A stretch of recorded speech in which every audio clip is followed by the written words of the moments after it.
श्रीगुरुभ्यो नमः। हरिः ओं। सदागमैकविज्ञेयं समतीतक्षरक्षरं नारायणं सदा वन्दे निर्दोषाशेषसद्गुणम् अस्मद्गुरुसमारम्भां टीकाकृत्पादमध्यमां श्रीमदाचार्यपर्यन्तां वन्दे गुरुपरम्पराम्। श्रीगुरुभ्यो नमः। हरिः ओं। ಹಾಂ,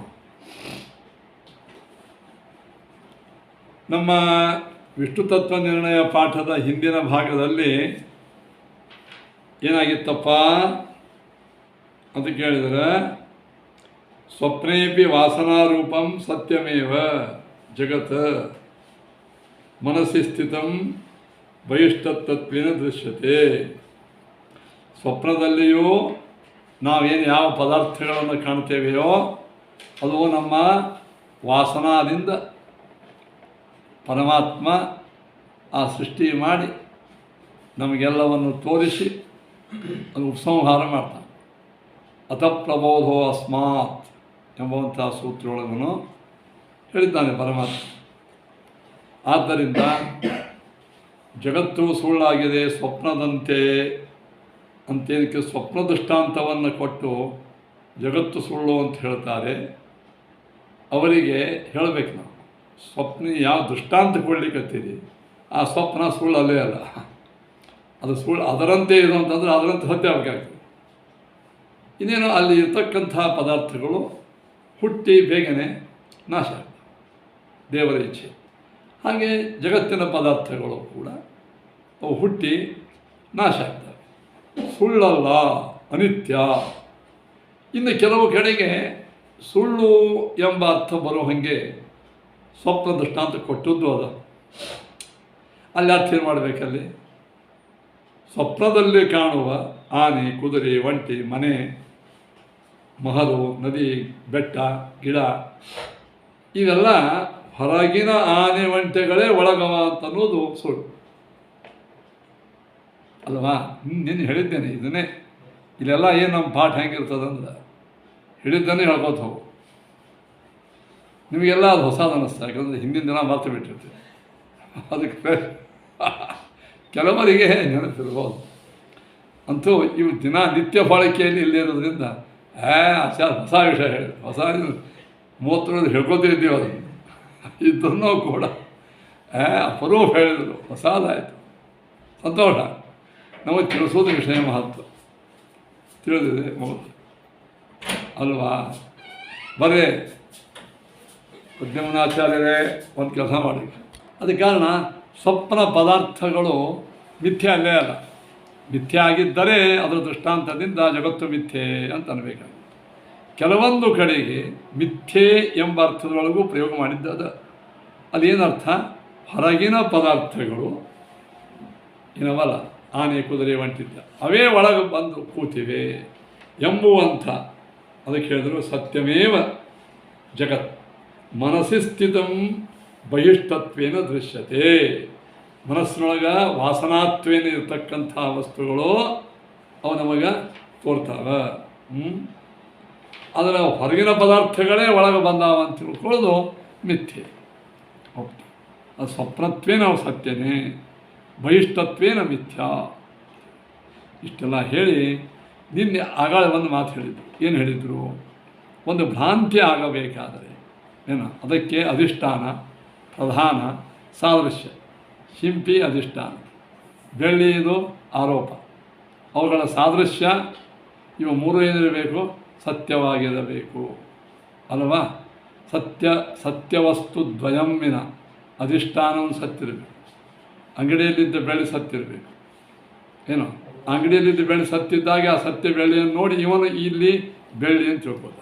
ಹಾಗಾದರೆ ಜಗತ್ತು ಬ್ರಹ್ಮನಲ್ಲಿ ಇದು ಆರೋಪಿತವಾಗಿದೆ, ಅಧ್ಯಸ್ಥವಾಗಿದೆ ಅನ್ನಬೇಕಾದರೆ, ಶಿಂಪಿಯಲ್ಲಿ ಬೆಳ್ಳಿ ಆರೋಪವಾಗಿದೆ ಅನ್ನಬೇಕಾದರೆ ಸತ್ಯವಾದ ಬೆಳ್ಳಿಯನ್ನು ನೋಡಿರಬೇಕವ.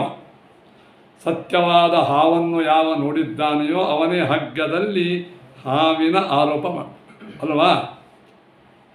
ಅದರಂತೆ ಬ್ರಹ್ಮನಲ್ಲಿ ಅಧಿಷ್ಠಾನ ಬ್ರಹ್ಮ, ಆರೋಪ ಯಾವುದು? ಜಗತ್ತು. ಜಗತ್ತು ಆರೋಪ ಆಗಬೇಕಾದ್ರೆ ಒಂದು ಸತ್ಯವಾದಂಥ ಒಂದು ಜಗತ್ತು ನೋಡಲಿಕ್ಕೆ ಬೇಕಲ್ಲ. ಅಂದರೆ ಇದ್ದ ಜಗತ್ತನ್ನು ಸುಳ್ಳ ಅಂತ ಹೇಳಲಿಕ್ಕೆ ಹೋಗಿ ಜಗತ್ತು ಯಾರು ಒಪ್ಪೋಣ ಈ ಒಂದು ಅದು ಹೇಳ್ತಾರೆ. ಎಲ್ಲೇ ಒಂದು ಭ್ರಮ ಹುಟ್ಟಬೇಕಾದರೆ ಅದಕ್ಕೇನು ಬೇಕಪ್ಪ? ಅದಕ್ಕೆ ಸದೃಶವಾದಂಥ ವಸ್ತು ಸತ್ಯವಾಗಿರಬೇಕು. ಆರೋಪಕ್ಕೆ ಅಧಿಷ್ಠಾನಕ್ಕೆ ಸಾದೃಶ್ಯ ಸತ್ಯವಾಗಿರಬೇಕು ಅಂತ. ಇದರ ಮೇಲೆ ಅವರು ಆಕ್ಷೇಪ ಮಾಡ್ತಾರೆ. ಏನು? ನಾವು ದೇಹದಲ್ಲಿ ಆತ್ಮಭ್ರಮ ಮಾಡ್ಕೋತೀವಿ. ಅಹಂ ಅಸ್ಮಿ ಅಂತಿರಲ್ಲ, ನಾನೇ ಇದ್ದೇನೆ ಅಂತ ನಿಮ್ಮ ದೇಹವನ್ನು ತಟ್ಟಿಕೊಂಡು ಅಹಂ ಅಸ್ಮಿ ಅಂತ ನೀವಂತೀವಿ. ಅಂದರೆ ಆತ್ಮದಲ್ಲಿ ದೇಹದ ಆರೋಪವನ್ನು ಮಾಡ್ತೀವಿ, ದೇಹದಲ್ಲಿ ಆತ್ಮಾರೋಪವನ್ನು ಮಾಡ್ತೀವಿ. ಎರಡರ ಬಗ್ಗೆ ಯಾವುದು? ಆತ್ಮದಲ್ಲಿ ದೇಹದ ಆರೋಪ, ದೇಹದಲ್ಲಿ ಆತ್ಮಾರೋಪ. ಅಥವಾ ಭಿನ್ನವಾದ ದೇಹ ಆತ್ಮಗಳ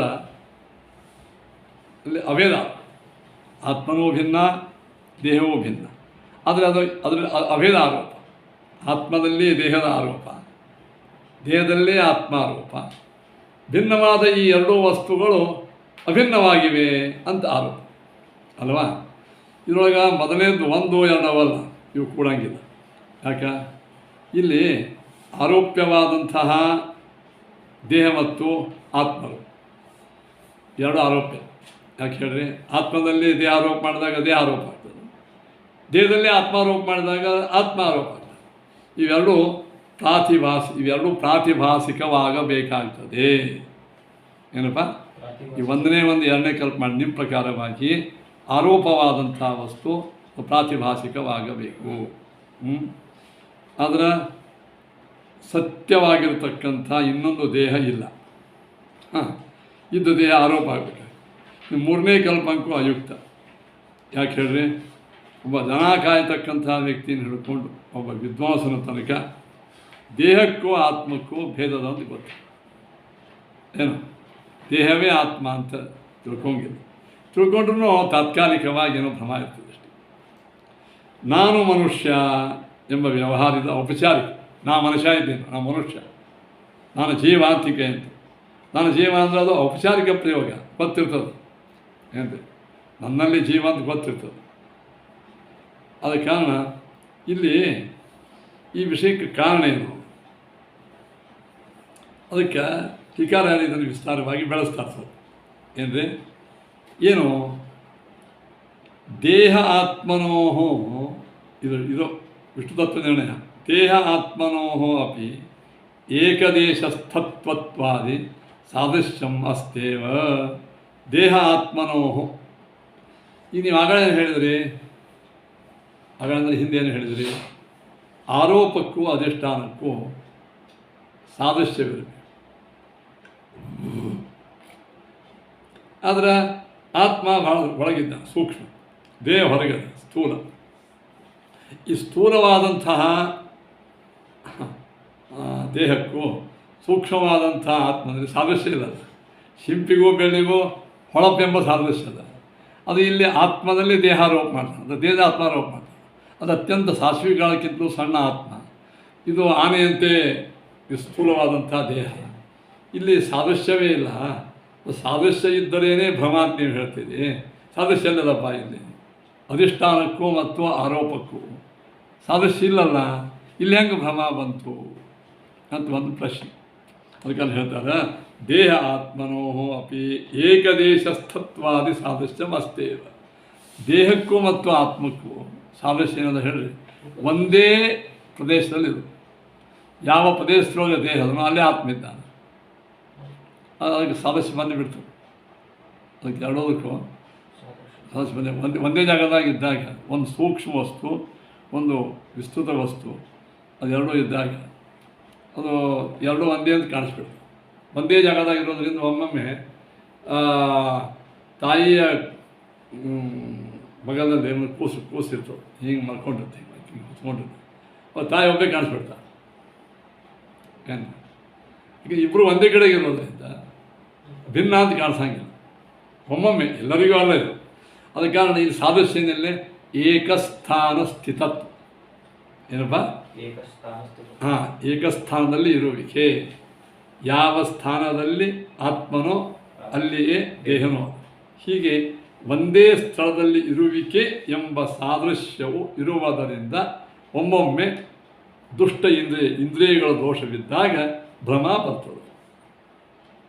ಇದು ಅರ್ಥದೋಷ ಅಂತ ಅತಿ ದೂರತ್ವ, ಅತಿ ಸಾಮೀಪ್ಯ, ಸೌಕ್ಷ್ಮ್ಯ, ವ್ಯವಧಾನ, ಸಮಾನ ದ್ರವ್ಯ, ವಿಘಾತ, ಇದರ ಪೈಕಿ ಅರ್ಥದೋಷಗಳಿಗೂ ಬರಬಹುದು. ಆದ್ದರಿಂದ ಇಲ್ಲಿ ದೇಹದಲ್ಲೇ ಆತ್ಮಾರೋಪಿ ಎಂಬುವಂಥದ್ರೊಳಗೂ ಸಾದೃಶ್ಯಾದಿಗಳು ಅವ ಅಂತ ಹೇಳ್ತಾರೆ.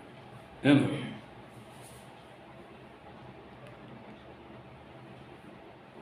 ಇನ್ನು ಅದಕ್ಕೆ ಮತ್ತೆ ಪುನಃ ಪ್ರಶ್ನೆ ಕೇಳ್ತಾರೆ. ಅಂದರೆ ಎಲ್ಲಾದರೂ ಭ್ರಮ ಬರಬೇಕಾದ್ರೆ ಸಾದೃಶ್ಯ ಬೇಕು ಅಂದರೆ ಸಾದೃಶ್ಯ ಮೊದಲು ಇಲ್ಲ ಅಂತ ಅವಂದ, ಅದಪ್ಪ ಅಂತ ನಾವು ಹೇಳಿದ್ವಿ. ಇದ್ರ ಎಲ್ಲ ಕಡೆಗೆ ಹೊಳಪೇರಬೇಕಂತ ಏನೇನಿಲ್ಲ, ಯಾವುದೋ ಒಂದು ಸಾದೃಶ್ಯ ಇದ್ದರೆ ಸಾಕು ಭ್ರಮ ಬರಲಿಕ್ಕೆ ಅಲ್ವಾ. ಇನ್ನು ಶಂಖ ಪೀತ ನಭೋ ನೀಲಂ ಇತ್ಯಾದಿಷು ಅಪಿ ಪೀತಾದಯ ಅನ್ಯತ್ರ ವಿದ್ಯಂತೆ ಏವ. ಇನ್ನು ನೀವು ಭ್ರಮಕ್ಕೆ ಸಾದೃಶ್ಯ ಮತ್ತು ಸತ್ಯವಸ್ತು ಇರಬೇಕಂತಂದರೆ ಪೀತಶಂಖ, ಶಂಖ ಇರುವುದು ಬಿಳಿಯೋದು, ನಮಗದು ಹಳದಿ ಶಂಖ ಕಾಣಿಸ್ತದೆ. ಪೀತಶಂಖ. ನಭೋ ನೀಲಂ ಅಂತ, ಆಕಾಶಕ್ಕೆ ರೂಪಿಲ್ಲ, ನೀಲಿಲ್ಲ. ಅದೇ ಆಕಾಶ ನೀಲಿ ಆಕಾಶ, ನೀಲ ಗಗನಕ್ಕೆ ಅಂತಾರೆ. ಇತ್ಯಾದಿಷು ಅಪಿ ಪೀತಾದಯೋ ಅನ್ಯತ್ರ ವಿದ್ಯಂತೆ ಇವ. ಪೀತಾದಿಗಳಂದ್ರೆ ಹಳದಿ, ನೀಲಿ ಎಂಬ ಗುಣಗಳು, ರೂಪಗಳು ಬೇರೆ ಕಡೆಗೆ ಅವನೇ ಸತ್ಯನೇ ಅದು ಇಲ್ಲಿ ಆರೋಪ ಮಾಡ್ತೇನೆ. ಅಲ್ರಿ ಸತ್ಯ ಬೇರೆ ಕಡೆಗಿರಲಿ, ಬಿಳಿಯಾದ ಶಂಖಕ್ಕೂ ಹೊರಗಿರ್ತಕ್ಕಂಥ ಪೀತಕ್ಕೂ ಸಾದೃಶ್ಯ ಏನಂತಿಲ್ಲ. ಸಾದೃಶ್ಯಕ್ಕಿಂತ ಇದು ವಿರುದ್ಧ ಅದ. ಇದು ಬಿಳಿ, ಅದು ಹಳದಿ. ಆಕಾಶಕ್ಕೆ ನಿರೂಪತ್ವ, ಅದು ರೂಪ. ವಿರುದ್ಧ ಬಂತಲ್ಲ ಕೇಳಿದ್ರೆ ಸಾದೃಶ್ಯಂಚ ದ್ರವ್ಯತ್ವಾದಿಕಂ ಕಿಂಚಿತ್ ಶಂಖಾದೀನಾಂ ಚ ಅಸ್ತೇವ. ಈಗ ಪೀತ ಎಂಬುವಂಥ ಒಂದೇನು ಗುಣ ಅದ, ಅದು ಒಂದು ದ್ರವ್ಯಾಶ್ರಿತ, ಅದು ದ್ರವ್ಯದಾಗ. ನೀಲನೂ ಅಷ್ಟೆ, ಅಲ್ಲಿಯೂ ಒಂದು ದ್ರವ್ಯ ಅದ. ದ್ರವ್ಯ ಅಂದರೆ ವಸ್ತುತ್ವೇನ. ಶಂಖನೂ ಒಂದು ವಸ್ತು, ಅದು ಒಂದು ವಸ್ತು. ಅವು ಎರಡೂ ವಸ್ತುತ್ವೇನ ಸಾದೃಶ್ಯದನೇ ಅದು. ಏನಪ್ಪ? ಹಾಂ, ಅದನ್ನೇ ಅದು.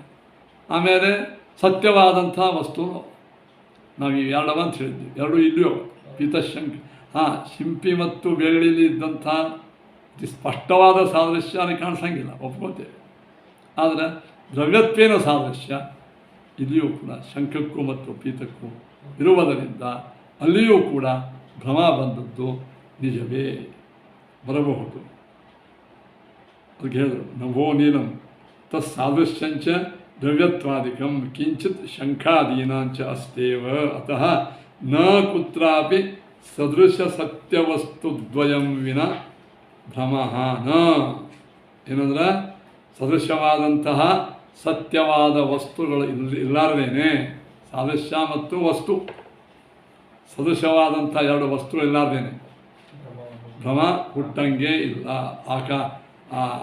ಆಪಣದಲ್ಲಿದ್ದಂಥ ರಜತ ಸತ್ಯ, ಇಲ್ಲಿ ಶಿಂಪಿ ಸತ್ಯ, ಅವರ ಸಾದೃಶ್ಯ ಸತ್ಯ ಅಲ್ವಾ. ಈ ಸದೃಶವಾದಂಥ ತಥ್ಯವಾದ ಎರಡು ವಸ್ತುಗಳು ಅಂದರೆ ಶಿಂಪಿ ಮತ್ತು ಬೆಳ್ಳಿ ಸದೃಶ, ಅದು ಅಂಗಡಿಯೊಳಗದ ಇದಿಲ್ಲ. ಈ ಸದೃಶವಾದ ತಥ್ಯ ವಸ್ತುದ್ವಯಗಳೇ ಇಲ್ಲಾರ್ದೇನೆ ಭ್ರಮ ಹುಟ್ಟಂಗಿಲ್ಲ ಎಂಬ ನಮ್ಮ ವಾದಕ್ಕೆ ಇವು ಮಧ್ಯೆ ಸ್ವಲ್ಪ ಶಂಕ ಬಂದಿತ್ತು. ದೇಹ ಮತ್ತು ಆತ್ಮ, ಪೀತಶಂಖ, ನಭೋ ನೀಲ ಅಂತ, ನೀಲಂ ಇತ್ಯಾದಿ ಇವೆಲ್ಲ ನಿವಾರಣೆ ಮಾಡಿ ಆಯಿತು. ಆದ್ದರಿಂದ ಏನು ಕೊನೆಗೆ ಕನ್ಕ್ಲೂಡಿಂಗಲ್ಲಿ ಬಂತು ಅಂತ ಕೇಳಿದ್ರೆ, ಆತ್ಮನಲ್ಲಿ ಜಗತ್ತಿನ ಆರೋಪ ನೀವು ಮಾಡ್ತೀವಿ, ಮತ್ತು ಅಲ್ಲಿ ಬರಬೇಕಾದ ಕನ್ಕ್ಲೂಡ್. ಹಾಗಾದರೆ ಜಗತ್ತು ಆರೋಪ ಮಾಡ್ತೀರಿ ಅಂದ್ರೆ ಸತ್ಯವಾದಂಥ ಜಗತ್ತು ಇರಲಿಕ್ಕೆ, ಸತ್ಯವಾದಂಥ ಬೆಳ್ಳಿ ಹಂಗೆ ಅಂಗಡಿಯಾಗದ ಹಾಗೆ ಸತ್ಯವಾದಂಥ ಜಗತ್ತು ಇದೆ. ಅಂದಮೇಲೆ ಯಾವುದೋ ಒಂದು ಜಗತ್ತಿಗೆ ಸತ್ಯತ್ವ ಒಪ್ಪೋಕ್ಕಿಂತ ಆರೋಪ, ಇದು ಆರೋಪ ಅಂತಲೇ ಬೇಡ, ನಚ ಆತ್ಮನಿ ಅನಾತ್ಮ ಭ್ರಮ ಕ್ವಾಪಿ ದೃಷ್ಟ. ಇನ್ನೊಂದು, ಚೇತನನಾದಂಥ ಆತ್ಮದಲ್ಲಿ ಅನಾತ್ಮ ಭ್ರಮ ಎಲ್ಲಿಯೂ ಕಂಡಿಲ್ಲ. ಜಡವಾದಂಥ ವಸ್ತುವಿನ ಆತ್ಮದಲ್ಲಿ ಜಡವಾದ ವಸ್ತುವಿನ ಭ್ರಮ ಎಲ್ಲಿಯೂ ಕಂಡಿಲ್ಲ. ನಹಿ ಕಶ್ಚಿತ್ ಅಹಂ ಅಹಂ ನ ಭವಾಮಿ ಇತಿ ಭ್ರಾಂತೋ ದೃಶ್ಯತೆ. ನಾವು ಬಹುಶಃ ನಾ ಅಲ್ಲಿ ಕಾಣಿಸ್ತದೆ, ನಾ ಅಲ್ಲ ಅಂತ ಎಲ್ಲಾದರೂ ಭ್ರಾಂತ ಕಾಣಿಸ್ತಾನೆ. ಆತ್ಮನಿ ಅನಾತ್ಮ ಭ್ರಮ ಏವ ಎಂ ಪ್ರಪಂಚ ಇತಿ ತೈ ಉಚ್ಯತೆ. ಕೊನೆಗೆ ಅವ್ರೇನು ಹೇಳ್ತಾರೆ ಅಭೇದವಾದಿಗಳು, ಆತ್ಮನಲ್ಲಿ ಅನಾತ್ಮ ಜಗತ್ತಿನ ಭ್ರಮವೇ, ಜಗತ್ತಿನ ಆರೋಪವೇ ಭ್ರಮ ಅಂತಂತಾರೆ. ಅದು ಜಗತ್ತಿನ ಎಲ್ಲೂ ಕಂಡಿಲ್ಲ, ಸಾದೃಶ್ಯವೂ ಇಲ್ಲ ಅಂತ ಇದಕ್ಕೆ ಟೀಕಾರಾಯಣರು ಹೆಚ್ಚು ಬೆಳೆಸಿದ್ದಾರೆ. ತಿಳಿಸಲಿಕ್ಕೆ ನಮಗೆ ಹೇಳಿದ್ದಾರೆ. ಅದಕ್ಕೊಂದು ಒಂದು ಅನುಮಾನ ಮಾಡ್ತಾರೆ. ಆತ್ಮ ಜಗದಾರೋಪಾಧಿಷ್ಠಾನಂ ನ ಭವತಿ ತದ್ವಿರುದ್ಧತೆಯ ಪ್ರತೀಯಮಾನತ್ವಾತ್ ಅಂತ. ಇದು ಆತ್ಮ, ಇದು ಪಕ್ಷ. ಜಗದಾರೋಪಾಧಿಷ್ಠಾನಂ ನ ಭವತಿ ಇದು ಸಾಧ್ಯ. ತದ್ವಿರುದ್ಧತೆಯ ಪ್ರತೀಯಮಾನತ್ವಾತ್ ಇದು ಹೇತು. ಯಥಾ ಪರ್ವತಃ ನ ಸರ್ಷಪ ಆರೋಪ ಅಧಿಷ್ಠಾನಂ. ಪರ್ವತವು ಸಾಶ್ವಿ ಕಾಲಕ್ಕೆ ಅಧಿಷ್ಠಾನ ಆಗುವುದಿಲ್ಲ. ಒಂದು ಪರ್ವತ ನೋಡಿ, ಇದು ಸಾಶ್ವಿನೋ ಪರ್ವತ ಅಂತ ಯಾರಾದ್ರು ಅಂತಾರೆ. ಯಾಕೆ? ಸಾಶ್ವಿ ಅತಿ ಅಣುವುದು, ಪರ್ವತ ಸ್ಥೂಲದ. ವಿರುದ್ಧವಾದಂಥ ಧರ್ಮಗಳು ಇದ್ದಲ್ಲಿ ಆರೋಪ ಮತ್ತು ಅಧಿಷ್ಠಾನಗಳು ಕೂಡುವುದಿಲ್ಲ. ಅದರಂತೆಯೇ ಪ್ರಪಂಚ ನ ಆತ್ಮನಿ ಅಧ್ಯಸ್ಥ. ಪ್ರಪಂಚವು ಆತ್ಮನಲ್ಲಿ ಅಧ್ಯಸ್ಥವಾಗಿಲ್ಲ, ಅಂದರೆ ಆರೋಪವಾಗಿಲ್ಲ, ಆರೋಪಿತವಾಗಿಲ್ಲ. ತದ್ ವಿರುದ್ಧತೆಯ ಪ್ರತೀಯಮಾನತ್ವ, ಆತ್ಮನಿಗೆ ವಿರುದ್ಧವಾಗಿ ತೋರುತ್ತಾ ಇರುವುದರಿಂದ. ಯಥಾ ಸರ್ಷಪಃ ನ ಪರ್ವತೆ ಅಧ್ಯಸ್ಥ. ಉದಾಹರಣೆಯಪ್ಪ, ಸರ್ಷಪವು ಸಾಶಿವೆಯು ಪರ್ವತದಲ್ಲಿ ಆರೋಪಿತವಾಗಿಲ್ಲ. ಅದರಂತೆಯೇ ಈ ಪ್ರಪಂಚವು ಈಗ ಹೇಳಿದಲ್ಲ, ಈ ರೀತಿಯಾಗಿ ಬ್ರಹ್ಮಾಧಿಷ್ಠಾನ ಜಗದಾರೋಪ ಎಂಬುವಂಥ ಮಾತು ಸುಳ್ಳು. ಜಗತ್ತಿದು ಆರೋಪಿತವಾಗಿದೆ ಬೆಳ್ಳಿಯಂತೆ, ಅದು ಮಿಥ್ಯೆಯಾಗಿದೆ ಅಂತ ಹೇಳಿ.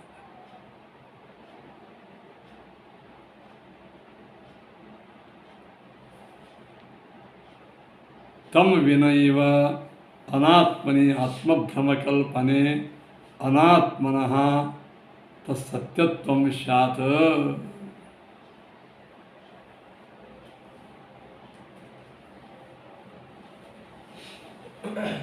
ತಮ್ ವಿನಯವ ಅಂದ್ರೇನು?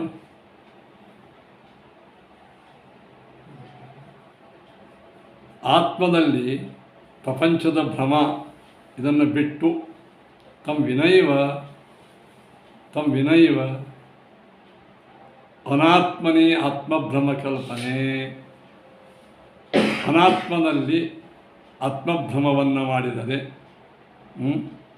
ಅನಾತ್ಮವಾದಂತಹ ವಸ್ತುವಿನಲ್ಲಿ ಆತ್ಮದ ಆರೋಪವನ್ನು ಮಾಡಿದರೆ ಅನಾತ್ಮನಃ ಸತ್ಯತ್ವಂ ಸ್ಯಾತ್. ನಿಮ್ಮ ಪ್ರಕಾರವಾಗಿ ಅಧಿಷ್ಠಾನ ಸತ್ಯ, ಆರೋಪ ಮಿಥ್ಯ ಅಲ್ವಾ? ಅನಾತ್ಮ ಜಡದಲ್ಲಿ ಚೇತನ ಆರೋಪವನ್ನು ಮಾಡಿದರೆ ಜಡ ಸತ್ಯ ಆಯಿತು. ನಿಮ್ಮ ಪ್ರಕಾರವಾಗಿ ಏನಾಯಿತು? ಅನಾತ್ಮವಾದಂಥ ವಸ್ತು ಸತ್ಯದಂಗಾಯ್ತು. ನೀವು ಒಪ್ಪಂಗಿಲ್ಲ. ತದಾಚ ಅದ್ವಿತೀಯತ್ವ ಕಲ್ಪನೆಯೇನ, ಯಾವುದು ಅಧಿಷ್ಠಾನವೋ ಅದೇ ಬ್ರಹ್ಮ, ಅದೇ ಅದ್ವಿತೀಯ. ಇಲ್ಲಿ ಅಧಿಷ್ಠಾನ ಏನಾಯ್ತು? ಇಲ್ಲಿ ನಿಮ್ಮ ಪ್ರಕಾರವಾಗಿ ಅನಾತ್ಮ ಜಡ ಅಧಿಷ್ಠಾನವಾಯಿತು. ಅದೇ ಅದ್ವಿತೀಯ, ಅದೇ ಸತ್ಯ. ಅನಾತ್ಮೈವ ಅಸ್ತಿ ನ ಆತ್ಮ ಇತಿ ಭವತಿ. ಜಗತ್ತಿನ ಅನಾತ್ಮವೇ ಅದ, ಆತ್ಮವೇ ಇಲ್ಲ ಅಂತ ಆಗೋ ಪ್ರಸಂಗ ಬಂದೀತು. ಹೀಗೆ ನೀವು ಕ್ರಮಗಳನ್ನು ಮಾಡಿದರ.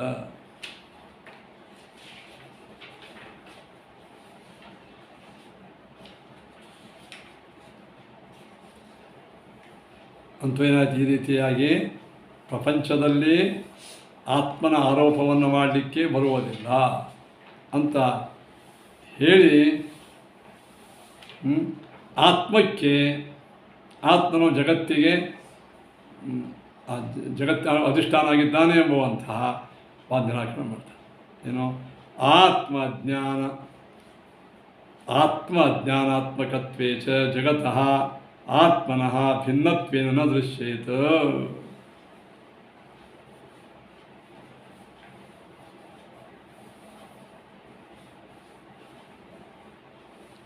ಇದೇನು ಹೇಳಿದ್ರು? ಆತ್ಮ ಅಜ್ಞಾನಾತ್ಮಕತ್ವೇ ಚ ಜಗತಃ ಆತ್ಮನಃ ಭಿನ್ನತ್ವೇನ ನ ದೃಶ್ಯೇತ. ಈ ಪ್ರಪಂಚ ಏನಾಗಿದೆ ಹೇಳ್ರಿ? ಆತ್ಮನ ಅಜ್ಞಾನದಿಂದ ಕಾಣಿಸಕತ್ತೆ. ನಿಜವಾಗಿ ಬೆಳ್ಳಿಯಲ್ಲಿ ಇಲ್ಲ, ನಮ್ಮ ಅಜ್ಞಾನದಿಂದ ಶಿಂಪಿಯಲ್ಲಿ ಬೆಳ್ಳಿ ಕಾಣಿಸಕತ್ತೆ. ಏನಾಯಿತು? ನಮ್ಮ ಬೆಳ್ಳಿ ನಮ್ಮ ಅಜ್ಞಾನಾತ್ಮಕವಾಯಿತು. ಅದು ಯಾಕೆ ಹಂಗಾಗ್ತಂದ್ರೆ ಆತ್ಮನಿಗೆ ಅಜ್ಞಾನ ಆವರಣ ಆಗಿದೆ. ಹೀಗೆ ಕಣ್ಣು ಶಿಂಪಿ ಇದು ನೋಡುವ ಅಜ್ಞಾನ ಬಂತು, ಅದೇ ಆವರಣ ಮಾಡಿ. ಆ ಆವರಣದಲ್ಲಿ ಶಕ್ತಿ ಎರಡು. ಒಂದು ಇದ್ದ ವಸ್ತು ಮುಚ್ಚಿಬಿಡೋದು, ಇಲ್ಲದೇ ಇದ್ದ ವಸ್ತು ತೋರಿಸೋದು. ಅದಕ್ಕೆ ವಿಕ್ಷೇಪ ಅಂತಾರೆ ಅದ್ವೈತಿ. ಯಾವುದೇ ಒಂದು ಆವರಣವಾದಂಥ ವಸ್ತುವಿನಲ್ಲಿ ಒಮ್ಮೊಮ್ಮೆ ಶಕ್ತಿ ಎರಡು ಇರ್ತವೆ, ಎಲ್ಲ ಕಡೆಗೆ ಇರೋಂಗಿಲ್ಲ. ಒಂದು ಇದ್ದ ವಸ್ತು ಮುಚ್ಚಿಬಿಡೋದು, ಇಲ್ಲದೇ ತೋರಿಸೋದು. ಈ ಅಜ್ಞಾನ ಏನು ಮಾಡ್ತದ? ಇದು ಆವರಣಭೂತವಾದಂಥ ಅಜ್ಞಾನವೇ ಏನು ಅದು ಉಪಾದಾನ ಆಯಿತು ಭ್ರಮಕ್ಕೆ. ಅಂದಮೇಲೆ ಆತ್ಮ ಅಜ್ಞಾನ ಅನಾತ್ಮಕತ್ವೇ ಜಗತಃ ಆತ್ಮನಃ ಭಿನ್ನತ್ವೇನ ನ ದೃಶ್ಯೇತ.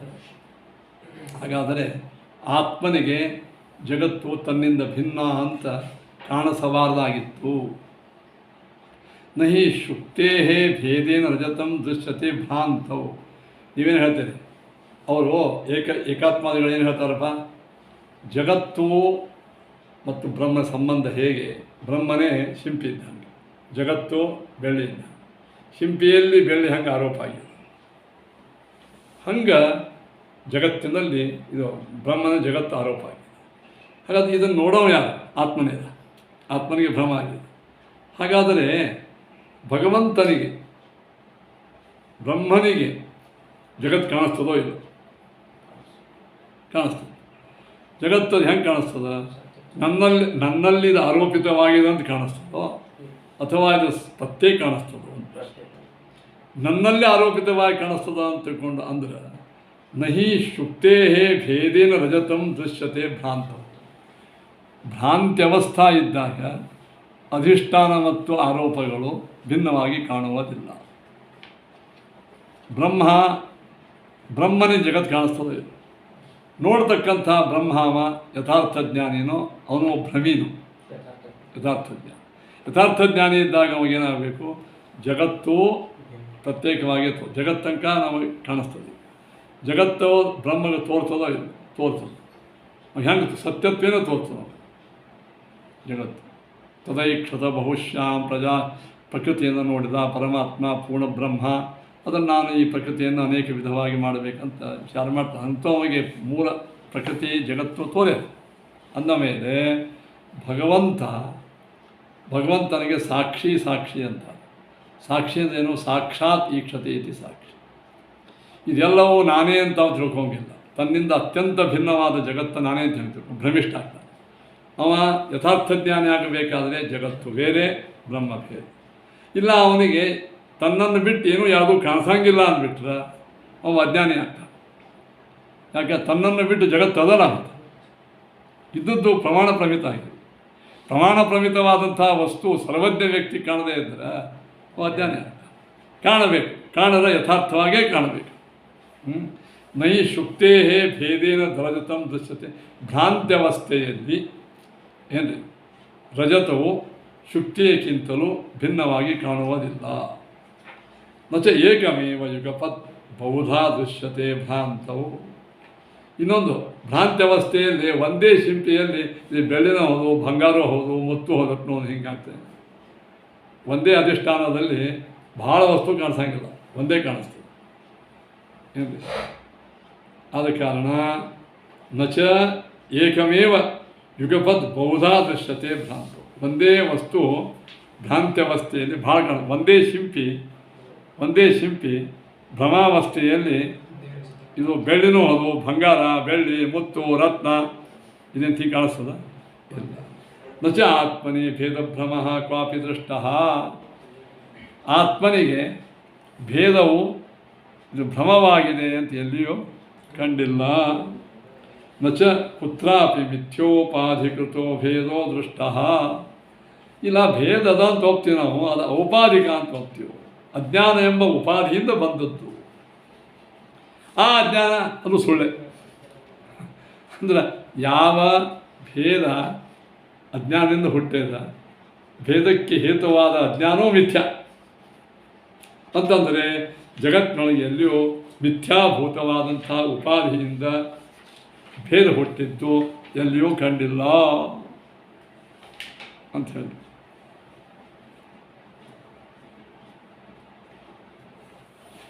ಅಂತ ಕೇಳಿದರೆ ಅದು ಹೇಳ್ತಾರೆ, ಹೀಗೆ ಮಾಯಾವಾದಿಗಳು ಹೇಳಿದ ಅನೇಕ ಅನುಮಾನಗಳನ್ನು ಕ್ರಮೇಣ ನಿರಾಕರಣ ಮಾಡಿ ವಿಶ್ವಮಿಥ್ಯಾದೃಶ್ಯತ್ವಾತ್ ಇತ್ಯಾದಿ ಅನುಮಾನ ಆಗಿದೆ, ಭೇದೋ ಮಿಥ್ಯಾ ಭೇದತ್ವಾತ್ ಎಂಬುವಂಥ ಅನುಮಾನವಾಗಿದೆ. ಇವೆಲ್ಲಗಳನ್ನು ಖಂಡನ ಮಾಡಿ ನಚ ಜ್ಞಾನ ಅಜ್ಞಾನಯೋ ಅಪಿ ಮಿಥ್ಯಾ ಕಲ್ಪಿತತ್ವಂ ದೃಷ್ಟಂ.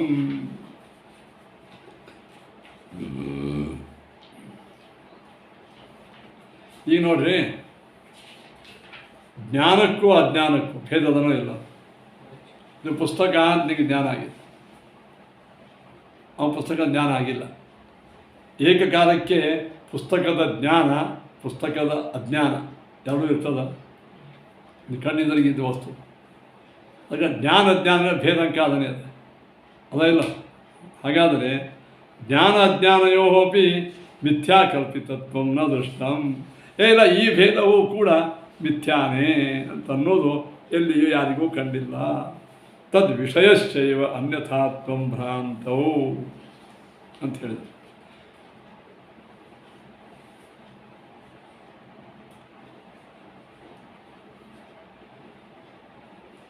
ಜ್ಞಾನ ಅಜ್ಞಾನಗಳಿಗೂ ಮಿಥ್ಯಾಭೂತವಾದಂತಹ ಜ್ಞಾನ ಅಜ್ಞಾನಗಳು ಮಿಥ್ಯಾಭೂತವಾದಂಥ ಅಜ್ಞಾನದಿಂದ ಕಲ್ಪಿತ ಆಗ್ಯಾವ ಅಂತ ಎಂದೂ ಕಂಡಿಲ್ಲ.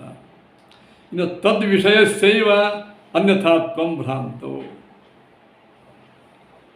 ಅಂದರೆ ಜ್ಞಾನಕ್ಕೆ ವಿಷಯವಾದದ್ದು ಶಿಂಪಿ ಶುಕ್ತಿ. ಜ್ಞಾನಕ್ಕೆ ವಿಷಯ ಆಗಿರ್ತಕ್ಕಂಥ ಶುಕ್ತಿ ಅದಲ್ಲ. ತದ್ ವಿಷಯಸ್ಸೇವ ಅನ್ಯಥಾತ್ವಂ ಭ್ರಾಂತ. ಶುಕ್ತಿ ವಿಷಯಕವಾಗಿ ಏನು ತಪ್ಪು ತಿಳುವಳಿಕೆಯೇ ಭ್ರಾಂತಿಗೆ ಕಾರಣ ಅಲ್ವಾ. ಶಿಂಪಿಯನ್ನು ನೀನು ತಪ್ಪಾಗಿ ತಿಳಿದದ್ದೇ ಭ್ರಾಂತಿ ಕಾರಣ ಆಗ್ತದಿಲ್ಲ. ನಿನ್ನ ಜ್ಞಾನಕ್ಕೆ ವಿಷಯ ಆಗಿದ್ದು ಶುಕ್ತಿ, ಅದು ತಪ್ಪಾಗಿ ತಿಳ್ಕೊಂಡದ್ದು ಶುಕ್ತಿಯನ್ನೇ. ಹೀಗಾಗಿ ತದ್ ವಿಷಯಸ್ಸೈವ ಅನ್ಯಥಾತ್ವಂ ಭ್ರಾಂತ. ಆದರೆ ಏವಂ ಆದಿ ಅನಂತಯುಕ್ತಿ ವಿರುದ್ಧೋಯಂ ಪಕ್ಷ ಅಂತ ಏನಾಯ್ತು ಈಗ. ಈ ರೀತಿಯಾಗಿ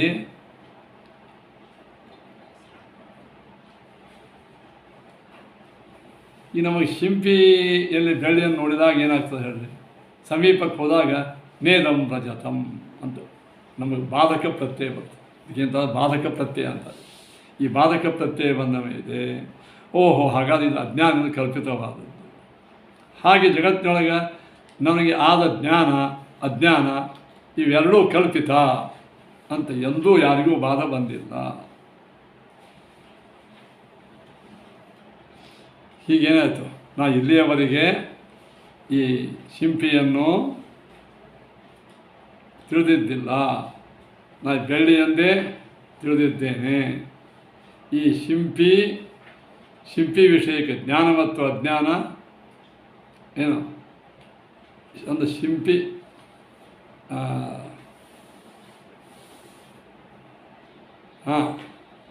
ಶಿಂಪಿ ವಿಷಯಕ್ಕೆ ಜ್ಞಾನ ಆಗಿದ್ದು ಕೂಡ ಸರಿಯಾದ ಜ್ಞಾನ. ನನಗೆ ಇದರ ಬಗ್ಗೆ ಅಜ್ಞಾನ ಇತ್ತು, ಅದು ಸತ್ಯವೇ. ಈ ರೀತಿಯಾಗಿ ಮಿಥ್ಯಾಕಲ್ಪಿತತ್ವಂ ಎಂಬುದು ಕೂಡುವುದಿಲ್ಲ. ಏವಮ್ಮಾದಿ ಈ ರೀತಿಯಾಗಿ ಏಕಜೀವ ಪಕ್ಷ, ಬ್ರಹ್ಮನ ಪ್ರತಿಬಿಂಬ ಒಬ್ಬ ಜೀವ, ಆ ಜೀವನ ಅಜ್ಞಾನ ಕಲ್ಪಿತವೇ ಜಗತ್ತು, ಸ್ವಪ್ನದಲ್ಲಿ ಒಬ್ಬ ವ್ಯಕ್ತಿಯ ಅಜ್ಞಾನದಿಂದ ಹಂಗೆ ಸಪ್ತ ಪದಾರ್ಥಗಳ ವಿಶಿಷ್ಟವಾಗಿ ಹಂಗೆ ಏವಂ ಮಾದಿ ಅನಂತಯುಕ್ತಿ ವಿರುದ್ಧೋಯಂ ಪಕ್ಷ. ಈ ರೀತಿಯಾಗಿ ಅನಂತಯುಕ್ತಿ ವಿರುದ್ಧವಾದಂಥ ಈ ಪಕ್ಷವು ಗ್ರಂಥಬಹುತ್ವಂ ಸ್ಯಾತ್ ಇತ್ಯೇವ ಉಪರಮ್ಯತೆ. ಗ್ರಂಥಬಹುತ್ವಂ ಸ್ಯಾತ್ ಅಂದರೆ ಗ್ರಂಥ ಬಾಹುಲ್ಯಕ್ಕೆ ಇದು ಕಾರಣವಾಗುತ್ತದೆ ಅಂತ ನಾವು ಇದನ್ನು ಭಾಳ ಇಲ್ಲಿ ಚರ್ಚೆ ಮಾಡುವುದಿಲ್ಲ. ಇಲ್ಲಿಗೆ ಸಾಕು. ಇಷ್ಟು ಏನು ಈ ರೀತಿಯಾಗಿ ಏಕಜೀವವಾದ ಪಕ್ಷ, ಒಬ್ಬ ಜೀವನ ಅಜ್ಞಾನದಿಂದ ಜಗತ್ತು ಕಲ್ಪಿತವಾಗಿದೆ ಎಂಬ ಮಾಯಾವಾದಿಗಳ ಪಕ್ಷ. ಇದಕ್ಕೆಲ್ಲಿಯೂ ಪ್ರಮಾಣವೂ ಇಲ್ಲ, ಬಾಧಕ ಪ್ರಮಾಣವೂ ಇಲ್ಲ. ಸರಿ, ಬಾಧಕ ಪ್ರಮಾಣ ಅದ, ಪ್ರಮಾಣ ಇಲ್ಲ, ಬಾಧಕ ಪ್ರಮಾಣ ಅದ ಅಂತ ಹೇಳಿ ಏನು ಜೀವಜಡಾತ್ಮಕವಾದಂಥ ಈ ಜಗತ್ತೆಲ್ಲವೂ ಸತ್ಯವೇ ಆಗಿದೆ ಏನು ನಚ ಸತ್ಯತ್ವ ಅಂಗೀಕಾರೇ ಕಶ್ಚಿತ್ ದೋಷ. ಅವಂತಾನ ಜಗತ್ತು ಸುಳ್ಳು ಎಂಬುವಂಥ ನಮ್ಮ ವಾದ ತಪ್ಪು. ನೀವು ತನಕ ಭಾಳ ಕಷ್ಟಪಟ್ಟು ಸಿದ್ಧ ಮಾಡಿದರೆ ಇರ್ಕೊಳ್ಳೆ ಜಗತ್ತು ಸತ್ಯದಲ್ಲಿ ಪ್ರಮಾಣ ಇದೆ. ನಾವು ಸುಳ್ಳು ಅಂತಂದೀವಿ, ಸುಳ್ಳಲ್ಲ ಅಂತ ನೀವು ಸಾಕಷ್ಟು ಒಂದು 8-10 ಯುಕ್ತಿಗಳಿಂದ ಪ್ರಮಾಣಗಳನ್ನು ಕೊಟ್ಟು ಗಟ್ಟಿಮುಟ್ಟು ಮಾಡಿದ್ರಿ. ಜಗತ್ತು ಸುಳ್ಳಲ್ಲ, ಜಗತ್ತು ಸುಳ್ಳಲ್ಲ ಅಂದಾಕ್ಷಿ ಸತ್ಯ ಇರಬೇಕಂತೇನದು, ಸತ್ಯದಲ್ಲಿ ಪ್ರಮಾಣ ಏನು ಅಂತ ಕೇಳಿದರೆ ಇದು ಸತ್ಯತ್ವ ಅಂಗೀಕಾರೇ ಕಶ್ಚಿತ್ ದೋಷ. ನಾವು ಈ ಜಗತ್ತಿಗೆ ಸತ್ಯತ್ವವನ್ನು ಅಂಗೀಕಾರ ಮಾಡಿದರೆ ಯಾವ ದೋಷವೂ ಇಲ್ಲ. ಮಿಥ್ಯಾತ್ವ ಅಂಗೀಕಾರ ಮಾಡಿದರೆ ಹೆಂಗೆ ದೋಷದನೋ ಹಾಗೆ ಜಗತ್ತು ಸತ್ಯ ಅಂತ ಅಂಗೀಕಾರ ಮಾಡಿದರೆ ದೋಷವಿಲ್ಲ. ಯಾಕೆ ನೋಡಿ, ಯಾವುದೇ ಒಂದು ವಸ್ತು ಯಥಾರ್ಥವಾಗಬೇಕಾದರೆ, ಯಥಾರ್ಥಜ್ಞಾನ ವಿಷಯ ಆಗಬೇಕಾದರೆ ಪ್ರಮಾಣ ಬೇಕು. ಸಣ್ಣ ಘಟ ಸಣ್ಣ ಪಟ ಎಂಬುವಂಥ ಏನು ಯಾರು ಬಂದು ಕಾಣಿಸ್ ಸಣ್ಣ ಘಟ ಸಣ್ಣ ಪಟ ಎಂಬುವಂಥ ಪ್ರತ್ಯಕ್ಷ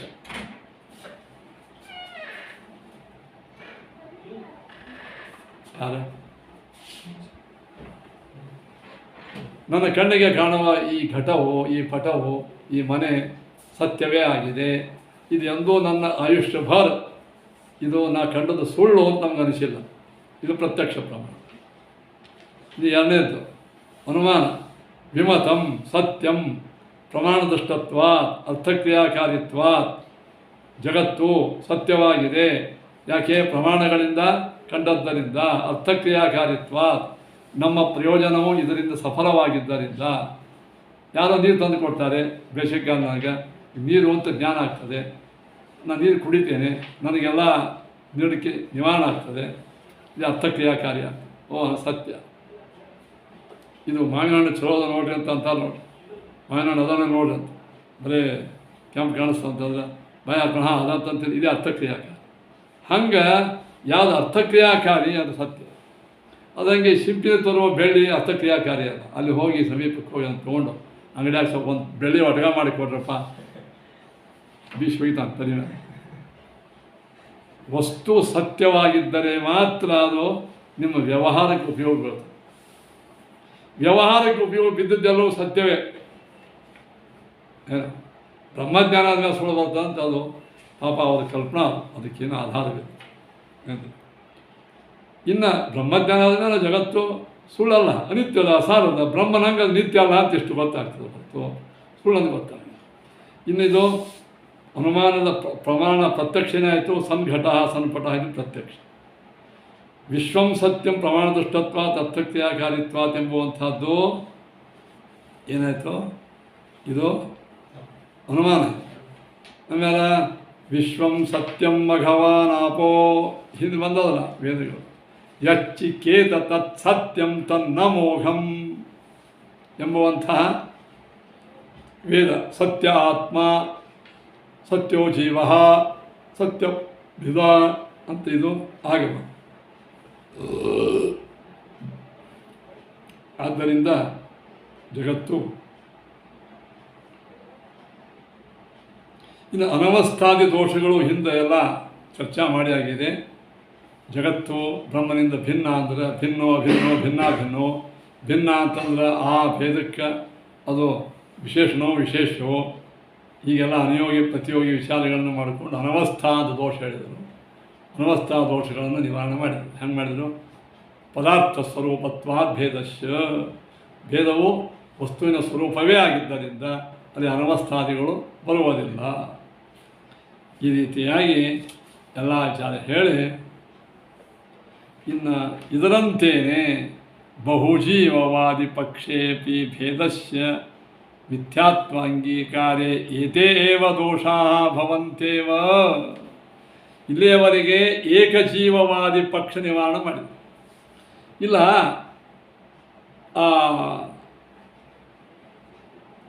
ಅನಂತ ಜೀವರಾಶಿಗಳಿದ್ದಾರೆ, ಅನೇಕ ಜೀವರಾಶಿಗಳಿದ್ದಾರೆ. ಅವರಿಗೆ ಪ್ರತ್ಯೇಕವಾದಂತಹ ಒಂದು ಉಪಾಧಿ ಇದೆ, ಅಜ್ಞಾನ ಎಂಬ ಉಪಾಧಿ ಇದೆ. ಅದರಿಂದ ಅವರು ಭಿನ್ನ ಭಿನ್ನವಾಗಿ ತೋರ್ತಾರೆ. ಇದು ಒಬ್ಬ ಜೀವಾತ್ಮನ ಅಜ್ಞಾನ ಉಪಾಧಿಯಿಂದ ಅಸಂಖ್ಯ ಜೀವರಾಶಿಗಳು ಕಾಣಿಸ್ತಾರೆ ಅಂತ ಸ್ವಪ್ನ ದೃಷ್ಟಾಂತ ಕೊಟ್ಟರು. ಇಲ್ಲಿ ಅನೇಕ ಜೀವವಾದಿಗಳು ಅಂದರೆ ಮಾಯಾವಾದಿಗಳಲ್ಲೇ ಎರಡು ಭಾಗವ, ಏಕಜೀವವಾದಿಗಳು, ಅನೇಕ ಜೀವವಾದಿಗಳು. ಅನೇಕ ಜೀವವಾದಿಗಳು ಅವರು ಸಿದ್ಧಾಂತ ಒಂದೇ, ಜೀವಬ್ರಹ್ಮರು ಒಂದಿದ್ದಾರೆ, ಜಗತ್ತು ಮಿಥ್ಯಾದ, ಅದ್ರ ವಿಷಯಕ್ಕೇನೋ ಭಿನ್ನಾಭಿಪ್ರಾಯ ಇಲ್ಲ ಅವರಿಗೆ. ಈ ಜಗತ್ತು ಒಬ್ಬ ಜೀವನ ಅಜ್ಞಾನ ಕಲ್ಪಿತನೋ ಬಹುಜೀವ ಅಜ್ಞಾನ, ಒಬ್ಬ ಜೀವನ ಅಜ್ಞಾನ ನಿವಾರಣೆ ಮಾಡಿ. ಈಗ ಬಹುಜೀವ ಕಲ್ಪಿತ ಅಂತಂದ್ರೆ ಆ ಪಕ್ಷದಲ್ಲಿ ದೋಷ ಏನು.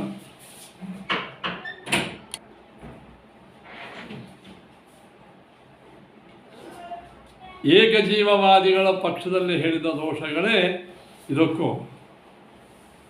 ಮಿಥ್ಯೋಪಾಧಿಕೃತಂ ಹಿ ತೇಷಾಮಪಿ ಬಹುತ್ವಂ. ಏನು? ಮಿಥ್ಯೋಪಾಧಿಕೃತಂ ಹಿ ತೇಷಾಮಪಿ ಬಹುತ್ವಂ. ಮಿಥ್ಯಾಭೂತವಾದಂಥ ಉಪಾಧಿಯಿಂದ ಮಿಥ್ಯಾಭೂತವಾದಂಥ ವಸ್ತುಗಳು ಅನೇಕವ. ನ ಚ ಮಿಥ್ಯೋಪಾಧಿಕೃತ ಭೇದ ಕ್ವಾಪಿ ದೃಷ್ಟ. ಉಪಾಧಿ ಮಿಥ್ಯ, ಅದರಿಂದ ಭೇದವು ಮಿಥ್ಯಾ ಮಿಥ್ಯೆ. ಉಪಾಧಿ ಮಿಥ್ಯಾ ಅಂತಲ್ಲಿಕ್ಕೂ ಎಲ್ಲಿ ಪ್ರಮಾಣಗಳು ಇಲ್ಲ. ಆತ್ಮನಿ ಅನಾತ್ಮಕಲ್ಪನಾ ರೂಪತ್ವಾತ್ ಮಿಥ್ಯೋಪಾಧಿರೇವ ನ ಯುಜ್ಯತೆ. ಆತ್ಮನಲ್ಲಿ ಅನಾತ್ಮಕಲ್ಪನಾ ಮಾಡಿರುವಂಥ ಮಿಥ್ಯೋಪಾಧಿಯಲ್ಲಿಯೂ ನಮಗೆ ಕಂಡಿಲ್ಲ.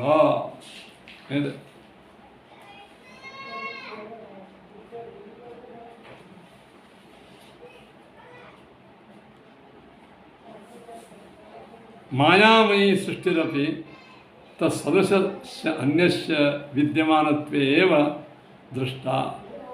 ಇಲ್ಲ, ಒಬ್ಬ ಜಾದೂಗಾರ ಇಂದ್ರಜಾಲ ಮಾಡ್ತಾರೆ, ಕಣ್ಕಟ್ಟು, ಅವನು ಕೆಲವು ವಸ್ತು ಸೃಷ್ಟಿ ಮಾಡ್ತಾನೆ, ಇರಂಗೇ ಇಲ್ಲ.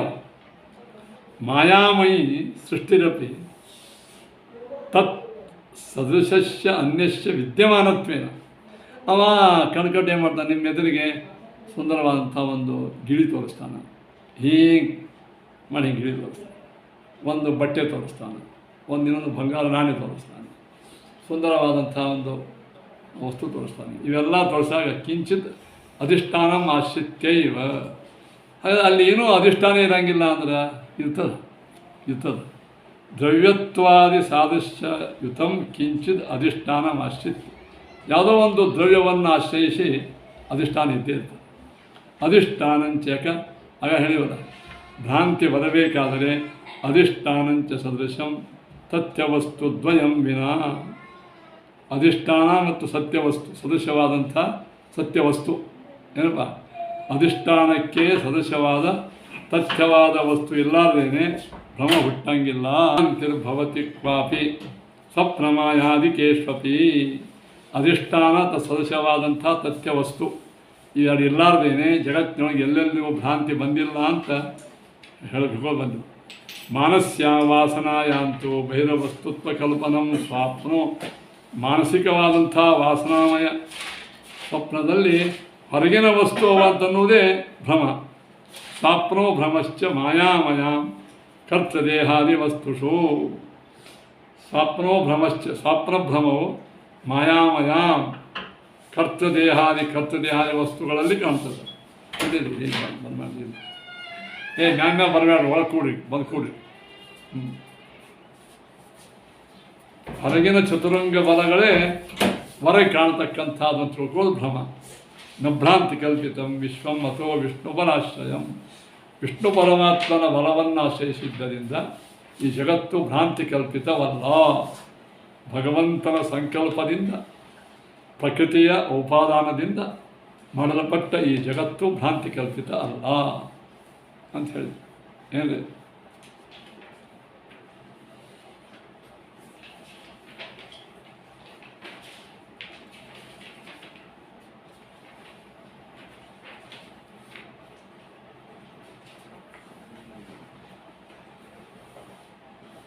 ಆದ ಕಾರಣ ಈ ಜಗತ್ತಿನ ಭ್ರಮದಲ್ಲಿ ಅಧಿಷ್ಠಾನ ಮತ್ತು ಪ್ರಧಾನಾದಿಗಳು ಇಲ್ಲದೇ ಇರೋದರಿಂದ ಈಶ್ವರ ಮಾಯ ಕಲ್ಪಿತತ್ವವು ಕೂಡುವುದಿಲ್ಲ. ಯಾಕೆ? ಆಂತರೋ ಬಾಹ್ಯಶ್ಚ ಪ್ರಪಂಚ ನ ಭ್ರಾಂತಿ ಕಲ್ಪಿತ ನಿರ್ದಿಷ್ಟಾನತ್ವ ನಿಷ್ಪ್ರಧಾನತ್ವ. ನೋಡಿ, ಒಂದು ಅನುಮಾನ ಮಾಡಿದ್ರು ಟೀಕಾರ. ಏನೋ ಮಾಡಿದರೋ?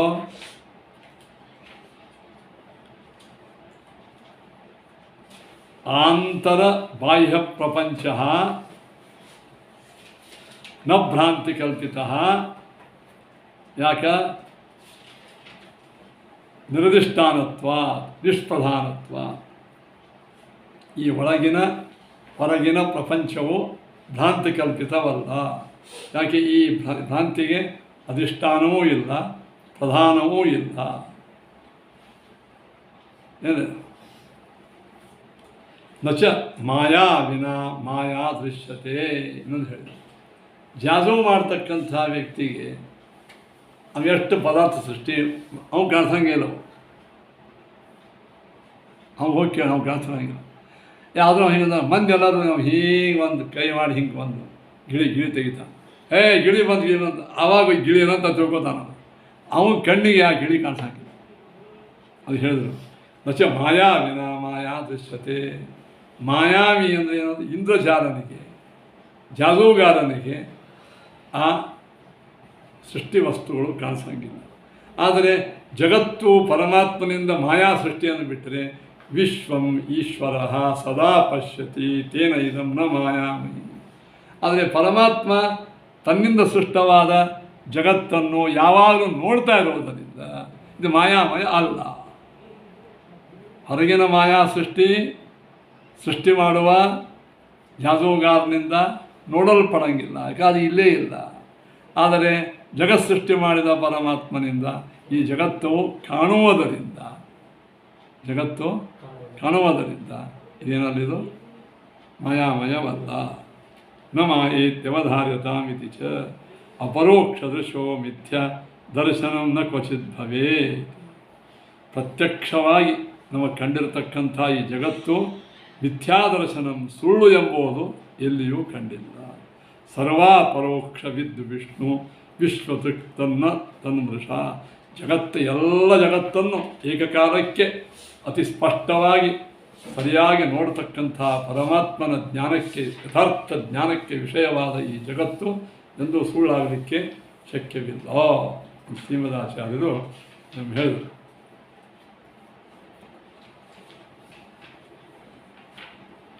ಅದಕ್ಕಿಂತ ಹೇಳಿದರು ವಿಶ್ವಂ. ಟೀಕಾರ ಇದಕ್ಕೆ ಮಾಡ್ತಾರೆ, ಅನುಮಾನ ಮಾಡ್ತಾರೆ ನೋಡಿ. ವಿಶ್ವಂ ನ ಈಶ್ವರ ಮಾಯಾ ಕಲ್ಪಿತಂ. ಈ ಜಗತ್ತು ಭಗವಂತನ ಮಾಯಾ ಕಲ್ಪಿತವಲ್ಲ. ಮಾಯಾ ಶಬ್ದಕ್ಕೆ ಇಚ್ಛಾ ಅಂತ ಅರ್ಥ ಮಾಡ್ಯಾರಲ್ಲ, ಆ ಅರ್ಥ ಮತ್ತಿದೆ. ನಾವು ಆ ಅರ್ಥ ಹೇಳಿದ್ದಿಲ್ಲ. ಮಾಯಾ ಅಂದ್ರೆ ಭ್ರಮ, ಅಂದ್ರೆ ಮಿಥ್ಯಾಭೂತ ಅಜ್ಞಾನ, ಆ ಮಾಯ. ಆದ ಕಾರಣ ನ ಈಶ್ವರ ಮಾಯಾ ಕಲ್ಪಿತಂ ತೇನ ದೃಶ್ಯಮಾನತ್ವ. ಅವನಿಂದ ಇದು ಯಾವಾಗಲೂ ನೋಡಲ್ಪಡುವುದರಿಂದ. ಯತ್ ಯನ್ಮಾಯೆಯ ಕಲ್ಪಿತಂ. ಯಾವ ವಸ್ತು ಯಾವನ ಮಾಯಾದಿಂದ ಕಲ್ಪಿತವಾಗಿದೆಯೋ ತತ್ ನ ತೇನ ದೃಶ್ಯತೆ. ಅದನ್ನು ಅವನು ನೋಡಂಗಿಲ್ಲ. ಯಥಾ ಇಂದ್ರಜಾಲಿಕಂ ಮಾಯಾವಿನ. ಇಂದ್ರಜಾಲಿಕವಾದಂಥ ಮಾಯಾ ಏನು ಅರ್ಥ ಆಯ್ತಿಲ್ಲ. ಎರಡನೇದು ನೇದಂ ಮಾಯಾಮಯಂ. ಈ ಜಗತ್ತು ಮಾಯಾಮಯವಲ್ಲ, ಅಂದರೆ ಅಜ್ಞಾನ ಕಲ್ಪಿತವಲ್ಲ. ಮಾಯಾವಿತ್ವಾಭಿಮತೇನ ದೃಶ್ಯಮಾನತ್ವ. ನಿಮ್ಮ ದೃಷ್ಟಿಯಿಂದ ಮಾಯಾವಿತ್ವೇನ ಪರಮಾತ್ಮನಿಂದ ಇದು ಕಾಣಲ್ಪಡುವುದರಿಂದ ಈ ಪ್ರಕಾರವಾಗಿ ಅಪರೋಕ್ಷ ದೃಶಃ ಅಧಿಷ್ಠಾನವನ್ನು ಪ್ರತ್ಯಕ್ಷೀಕರಿಸಿಕೊಂಡಿರತಕ್ಕಂಥ ಪರಮಾತ್ಮನಿಗೆ ಜಗತ್ತು ಎಂದೆಂದೂ ಇದು ಸುಳ್ಳು ಅಂತ ಕಾಣಿಸಂಗಿಲ್ಲ. ಯನ್ ಮಿಥ್ಯಾ ತಸ್ಯ ದರ್ಶನಂ ಅಧಿಷ್ಠಾನ ಅಪರೋಕ್ಷ ದೃಶೋ ನ ಭವೇ. ಜಗತ್ತು ಒಂದು ವೇಳೆ ಸುಳ್ಳಾಗಿದ್ದರೆ ಅದರ ಅಧಿಷ್ಠಾನ ಯಾವುದು? ಪರಬ್ರಹ್ಮ. ಆ ಪರಬ್ರಹ್ಮನೇ ಜಗತ್ತು ನೋಡ್ಲಿಕ್ಕತ್ತಾನೆ. ಭ್ರಾಂತಿ ಕಾಲದಲ್ಲಿ ಆರೋಪವಾದದ್ದನ್ನು ಮಾತ್ರ ನೋಡ್ತಾನೆ, ಅಧಿಷ್ಠಾನ ನೋಡೋಂಗಿಲ್ಲ. ಅದು ಅಧಿಷ್ಠಾನ ಸಾಕ್ಷಾತ್ಕಾರ. ಇದರಿಂದ ಏನರ್ಥ ಆಯ್ತು ಕೊನೆಗೆ? ವಿವಾದ ಪದಂ ನ ಆರೋಪಿತಂ ಸರ್ವಾತ್ಮನಾಧಿಷ್ಠಾನ ಅಪರೋಕ್ಷ ಜ್ಞಾನವತಾ ದೃಶ್ಯಮಾನತ್ವ. ನೋಡಿ ಹೇಳಿದ್ದು ಅನುಮಾನ ಸಂದದ ವಿವಾದಕ್ಕೆ ಆಸ್ಪದವಾದ ಈ ಜಗತ್ತು ಇದು ಆರೋಪಿತವಲ್ಲ. ಅಂದರೆ ಶಿಂಪಿಯಲ್ಲಿ ಬೆಳ್ಳಿಯಂತೆ ಆರೋಪಿತವಲ್ಲ. ಸರ್ವಾತ್ಮನಾಧಿಷ್ಠಾನ ಎಲ್ಲ ವಸ್ತುವಿಗೂ ಅಧಿಷ್ಠಾನನಾದಂತಹ ಭಗವಂತನ ಪ್ರತ್ಯಕ್ಷಕ್ಕೆ ಕಂಡಿದ್ದರಿಂದ ಎಲ್ಲದಕ್ಕೂ ಅಧಿಷ್ಠಾನ ಯಾರು? ಪರಮಾತ್ಮ. ಎಲ್ಲದಕ್ಕೂ ಅಧಿಷ್ಠಾನ ಅವನೇ. ಹೀಗಾಗಿ ಸರ್ವಾತ್ಮನಾಧಿಷ್ಠಾನ ಅಪರೋಕ್ಷವತ ಎಲ್ಲ ವಸ್ತುಗಳ ಒಳಗೆ ಆಧಾರ ಮತ್ತು ಪ್ರತ್ಯಕ್ಷ ಮಾಡಿಕೊಂಡ ಭಗವಂತನಿಂದ ಕಂಡದ್ದರಿಂದ ಯದೇವಂ ತದೇವಂ ಯಥೋಕ್ತ ವಿಧಯ ಸ್ತಂಭವಿದ ದೃಶ್ಯಮಾನೋ ನ ಸ್ತಂಭ. ಯಾವ ರೀತಿಯಾಗಿ ಕಂಬವನ್ನು ಚೆನ್ನಾಗಿ ನೋಡುವವನಿಗೆ, ಕಂಬಜ್ಞಾನ ಮಾಡಿಕೊಂಡವನಿಗೆ ದೃಶ್ಯಮಾನ ನ ಕುಂಭ ತತ್ರ ಆರೋಪಿತ. ಅಲ್ಲಿ ಸ್ತಂಭದಲ್ಲಿ ಕುಂಭ ಆರೋಪ ಆಗಿದಂತೆ ಎಂದಾದರೂ ತಿಳ್ಕೊತಾನೆ. ಸ್ತಂಭದ ಸರಿಯಾದ ಜ್ಞಾನವನ್ನು ಮಾಡಿಕೊಂಡ ವ್ಯಕ್ತಿಗೆ ಆ ಕಾಲದಲ್ಲಿ ಅಲ್ಲಿ ಕುಂಭದ ಆರೋಪ ಮಾಡಬಹುದೇ? ಇಲ್ಲ. ಹಾಗೆ ಭಗವಂತ ಸ್ವಯಂ ಅಧಿಷ್ಠಾನ ಆಗಿದ್ದಾನೆ. ತನ್ನ ಜ್ಞಾನವೂ ತನಗದ. ಅಂಥವನಿಗೆ ಅಧಿಷ್ಠಾನ ಜ್ಞಾನ ಇದ್ದ ಭಗವಂತನಿಗೆ ಈ ಜಗದ ಆರೋಪವು ಕಂಡಿಲ್ಲ. ಹೀಗಾಗಿ ಜಗತ್ತು ಸತ್ಯವೇ ಆಯಿತು. ಅಥವಾ ಯನ್ನೈವಂ ತನ್ನೈವಂ ಯಥಾ ಶುಕ್ತಿಕಾರೋಪಿತಂ ರಜತಂ ಉಕ್ತರೀತ್ಯ ಶುಕ್ತಿದರ್ಶನ ನ ದೃಶ್ಯತೆ ಅಂತ ಹೇಳಿ. ಇನ್ನು ವಿಗೀತಂ ದುಃಖಾದಿಕಂ ಇನ್ನೊಂದು ಅನುಮಾನ ನೋಡಿರಿ. ನಮ್ಮ ನಿಮ್ಮ ವಿವಾದಕ್ಕೆ ಆಸ್ಪದವಾದ ಸುಖ ದುಃಖಾದಿಗಳ ಭೋಗ ನ ಆರೋಪಿತಂ. ಏನಪ್ಪ? ಆರೋಪಿತವಲ್ಲ. ಅಂದರೆ ನಾ ಸದ್ಯ ಸುಖ ನಂಗೆ ಈ ಭಯಂಕರ ಶೆಕೆಯಿಂದ ದುಃಖ ಆಗ್ತಾಯಿದೆ. ಈ ದುಃಖ ಇದು ಆರೋಪಿತೇನು? ಇಲ್ಲ, ಇದು ಭ್ರಮಾತ್ಮಕ ದುಃಖದ ಇದು ಅಂತ ಯಾರಂತಾರೆ? ಇಲ್ಲ. ಅದ ಕಾರಣ ವಿಗೀತವಾದಂಥ ಈ ದುಃಖಾದಿಗಳು ನ ಆರೋಪಿತಂ ಸರ್ವಾತ್ಮನ ಅಧಿಷ್ಠಾನಭೂತ ಆತ್ಮ ಪರೋಕ್ಷ ಜ್ಞಾನವತ ದೃಶ್ಯಮಾನತ್ವ. ಅಧಿಷ್ಠಾನಭೂತನಾದಂತಹ ನಾವು ಇದೀವಲ್ಲ ಜೀವಾತ್ಮರು, ನಾವು ಸ್ವಯಂ ಅಹಂ ದುಃಖಿ ಅಹಂ ಸುಖಿ ಇತ್ಯಾಕಾಲಕ್ಕೆ ಅನುಭವ ನಮಗೆ ಆಗಕತ್ತದ. ಅಧಿಷ್ಠಾನರಾದಂಥ ನಮಗೇನೆ ಇದರ ಜ್ಞಾನ ಇದ್ದಾಗ ಇದು ಆರೋಪಿತ ಅಂತ ತಿಳ್ಕೊತೀವಿ. ಆದ ಕಾರಣ ಪ್ರಪಂಚ ಸತ್ಯ ಈಶ್ವರ ದೃಷ್ಟತ್ವ ತತ್ಸ್ವರೂಪವತ್ತು. ಪ್ರಪಂಚ ಸತ್ಯವಾಗಿದೆ, ಭಗವಂತನಿಂದ ಕಂಡದ್ದರಿಂದ ಅವನ ಸ್ವರೂಪದಂತೆ. ದೇವರ ಸ್ವರೂಪ ದೇವರಿಗೆ ಕಾಣಿಸ್ತದೋ ಇಲ್ಲ, ಸತ್ಯ ಆಗೋದೇ ಇಲ್ಲ. ಜಗತ್ತೂ ಕೂಡ ಸತ್ಯದ ಪರಮಾತ್ಮ ಕಂಡದ್ದರಿಂದ. ಈ ರೀತಿಯಾಗಿ ಏಕಜೀವವಾದಿಗಳಿಗೆ ಯಾವ್ಯಾವ ದೋಷಗಳು ಹೇಳಿ ನಿರಾಕರಣ ಮಾಡಲಾಯಿತೋ ಅನ್ನಂತೆ ಬಹುಜೀವವಾದಿಗಳಿಗೂ ಕೂಡ ಅದೇ ದೋಷವನ್ನು ಹೇಳಿ ನಿರಾಕರಣ ಮಾಡಲಾಯಿತು. ಯದಿಚ ಏಕಮೇವ ಬ್ರಹ್ಮ ಉಪಾಧಿ ಭೇದ ಸಂಸಾರ. ಒಂದೇ ಬ್ರಹ್ಮನು ಉಪಾಧಿ ಭೇದದಿಂದ ಸಂಸಾರದಲ್ಲಿ ಬರುತ್ತಾನೆ ಅಂತಾದರೆ ಮುಚ್ಚತೆ, ಅವನೇ ಮುಕ್ತನಾಗ್ತಾನೆ ಅಂದರೆ ತದಾ ಸಂಸಾರಿಣ ಸರ್ವದಾ ವಿದ್ಯಮಾನತ್ವ. ಸಂಸಾರ ಯಾವಾಗಲೂ ಅದ, ಒಬ್ಬೇ ಬ್ರಹ್ಮ, ಅವನೇ ಜೀವಭಾವ ಅಂತ ಸಂಸಾರ ತಿರುಗಾಡ್ತಾನೆ. ಅಂದ್ರೆ ಸಂಸಾರಕ್ಕೂ ಇದು ಅನಾದಿ ಕಾಲ ಅದನೇ ಅದ, ಇದಕ್ಕೆಂದು ಬಿಡುಗಡೆ ಇಲ್ಲ. ಇದ್ದ ವಸ್ತುಗಳು ಬೇರೆ ಆಗ್ತಿರ್ತಾವೆ ಹೊರತು ಪ್ರವಾಹತಃ ನಿತ್ಯನೇ ಸಂಸಾರ. ಅಂದಮೇಲೆ ಸಂಸಾರ ಪ್ರವಾಹತಃ ಸತ್ಯ ನಿತ್ಯವಾಗಿದ್ದರಿಂದ ಸರ್ವದಾ ಸಂಸಾರಿಯವ ಬ್ರಹ್ಮ. ಆ ಬ್ರಹ್ಮನೇ ಸಂಸಾರಿ ಆಗಬೇಕಾದದ್ದು. ಸಂಸಾರಿ ಆಗೋ ಬ್ರಹ್ಮನೇ ಅಲ್ಲ. ಈಗ ಹಿಮಾಲಯದಲ್ಲಿ ಒಂದು ಮನ್ಸು ಗಡ್ಡೆ ಅಂದರೆ ಹಿಮಾಲ ಬರ್ಫ್, ಅದು ಬೇಸಿಗೆ ಕಾಲನಾಗ ಕರಗ್ತದೆ, ಅದು ನೀರಾಗ್ತದೆ. ಮತ್ತು ಪುನಃ ಥಂಡಿಗಾಲನಾಗ ಏನಾಗ್ತದೆ? ಅದು ಬರ್ಫ್. ಈಗ ಇದು ಯಾವ ಪ್ರಕ್ರಿಯೆ ನಡೆದೇ ಇದೆ ಯಾವಾಗಲೂ. ಹಾಗೆ ಈ ಬ್ರಹ್ಮ ಹೋಗಿ ಜೀವ ಆಗೋದು, ಜೀವ ಹೋಗಿ ಬ್ರಹ್ಮ ಆಗೋದು ಈ ಸಂಸಾರದಲ್ಲ ಇದು. ಇದು ಅಲ್ಲಿ ಸ್ವಲ್ಪನೇ ಭಿನ್ನ ಆಗ್ತಿಲ್ಲ. ಹಾಗಲ್ಲ, ಸಂಸಾರ ನಿರಂತರ ನಡೆದೇ ಬಿಟ್ಟಿರ್ತದೆ. ಒಮ್ಮೆ ಬ್ರಹ್ಮ ಜೀವಭಾವ ತಾಳಿಬಿಟ್ಟ ಅಂದ್ರೆ ನಿರಂತರವಾಗಿ ಅದರೊಳಗೆ ಇರಬೇಕು. ಅತಃ ತದ್ಭಾವೋಪಿನ ಮುಕ್ತಿ. ಆದ ಕಾರಣ ಬ್ರಹ್ಮಭಾವೋ ಮುಕ್ತಿ ಅಲ್ಲೇ ಅಲ್ಲ. ಆ ಬ್ರಹ್ಮನೇ ಮತ್ತು ಜೀವಾಗ ಅವನ. ಈಗ ಈ ಜೀವಾತ್ಮ ಬ್ರಹ್ಮ ಅದ ಮುಗಿದ ಮತ್ತು ಅದೇ ಬ್ರಹ್ಮ. ಹಿಂಗೆ ಬ್ರಹ್ಮಭಾವ ಮುಕ್ತಿ ಅಲ್ಲೇ ಅನ್ನೋದು. ಯಾಕೆ ಮುಕ್ತಿ ಅಲ್ಲ? ಮತ್ತು ಇವನೇ ನಾಳಿನಾಗವ ಇವ ಸರ್ವದಾ ಉಪಾಧಿ ಸಂಬಂಧತ್ವಾತ್ ತಸ್ಯ. ಯಾವಾಗಲೂ ಅಜ್ಞಾನೋಪಸಂಬಂಧ ಇರೋದರಿಂದ ಆ ಪರಬ್ರಹ್ಮನೇ ಸಂಸಾರ ಉಪಸಂಗ ಬರ್ತದೆ. ನಚ ಶುದ್ಧಶ್ಚ ನ ಉಪಾಯ ಸಂಬಂಧ. ಎಷ್ಟು ಹೇಳ್ಯಾತ ನೋಡು, ಸಾಕು. ಮುಂದಿನ ನಾಳೆ ಹೇಳಿ. ಶ್ರೀಕೃಷ್ಣಾರ್ಪಣ.